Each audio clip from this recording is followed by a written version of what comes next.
The most recent God of War Ragnarok trailer finally gave us a look at Tyr, which tells us a lot about where the story might go. One of the most powerful elements of God of War's atmosphere in the reboot was the constantly conspicuous absence of Tyr. In general, the Lake of the Nine is a pretty lonely place. As you meander along tranquil tribulates protruding from the lake's circumference, it is at all times evident that aside from Mimir and Atreus, you are alone. A particularly good thematic mechanic employed here is the presence of rifts on the many towers dotted around the lake. Even the enemies you fight are from alternate dimensions. It's just you, the two lads, Brock and best boy Hormungandr.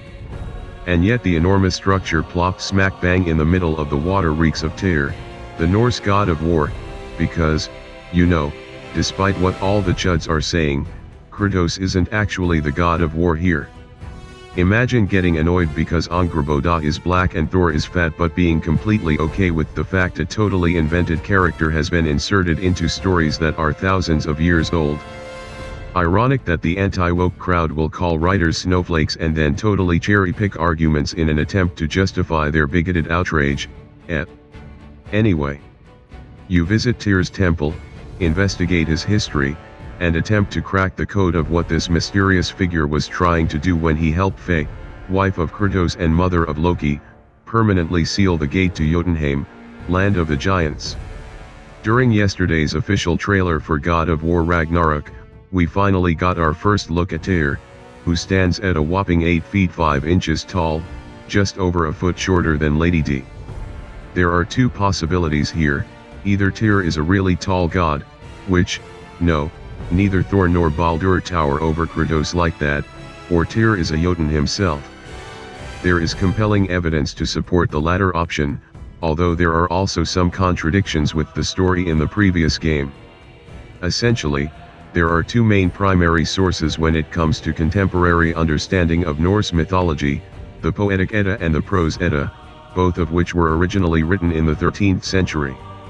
In the former, Tyr is the son of a giant, Ymir from God of War, anyone. Which makes sense given his trailer depiction as someone who would be considered unfairly tall in the NBA. In the Prose Edda, however, Tyr is the son of Odin. This complicates things given that the first god of war appears to follow this trajectory, at least in the case of Tyr's identity. Sony Santa Monica has, so far, drawn from both the Poetic Edda and Prose Edda, as well as introducing some of its own original, and excellent, material. Let's talk about the Poetic Edda first.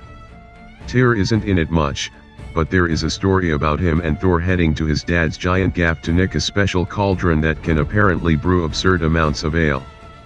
It's a bit wild. The story involves Tyr bumping into his 900-headed granny, who hates his guts. Once they steal the cauldron, it shifts back to Thor and Tyr isn't mentioned again for ages.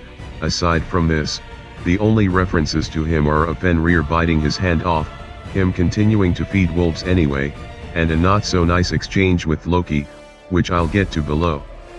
First, though, the Prose Edda, Tyr is barely here at all, although he is specifically referred to as Tyr Odinson, meaning that he is the son of Odin, not Ymir.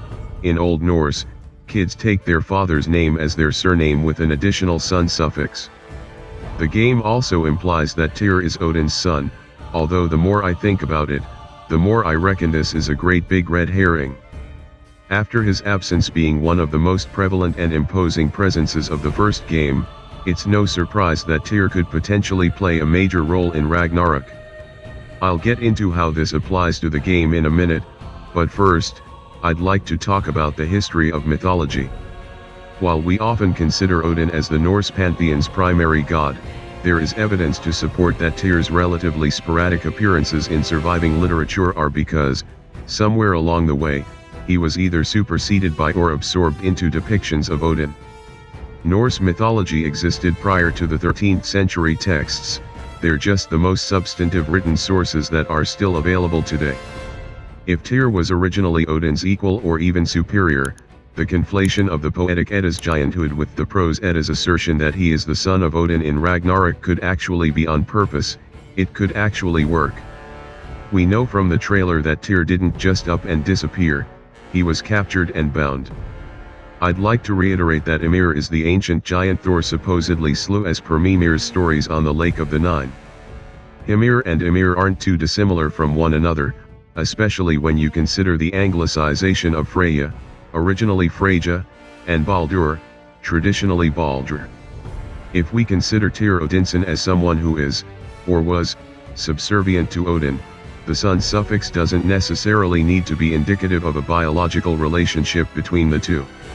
I mean, unless Tyr's mother was a Jotun, it unequivocally couldn't be. Just because the first game says Tyr is Odin's son doesn't necessarily mean that he is, and I think his disappearance, imprisonment, and status as a clear Jotun who helped Fae protect their homeland serves as sufficient evidence to back that up. Again, I reckon it's a great big red herring for how Tyr is the son of one of the original giants, and with Ragnarok on the horizon, the only thing on his mind is to enact violent vengeance on the cruel and contentious Aesir. There is, however, one more item worth addressing. In the Poetic Edda, Tyr and Loki have a short exchange about Tyr's missing hand, which was severed by the fangs of Fenrir, Loki's massive wolf son. After a brief back and forth, the god of mischief has the following to say: "Shut up, Tyr. My son came from your wife. And you haven't been paid a penny or an ell of cloth as recompense for this, you rat."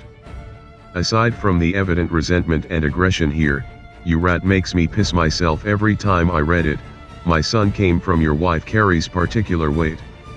We already know that Angrboda is in Ragnarok, which means that she is likely to be Loki's canonical wife here, not Sigyn. Then again, Angrboda is extremely young in the trailer. Sure, Jotun are, in some stories, capable of shapeshifting. Loki's status as a Jotun god is part of why he can turn into a mare and a variety of other animals. But also, Jormungandr is already big enough to encircle the world, while Loki, who is established to be Atreus in the epilogue of the first game, is a child. You could argue that he shapeshifted into a new form to evade the Aesir, but that wouldn't make sense. Kratos would know. What's more likely is that there's a lot more to Fae than we've been led to believe, and Loki and Angrboda's youth, combined with the long-awaited introduction of Tyr, are the key pieces to the mysterious puzzle set in place in the first game. Ragnarok is coming and the Jotun are finally assembling for battle. Will there be dissent in the ranks? Or will the curious Tyr finally offer clarity in a whirring maelstrom of chaos?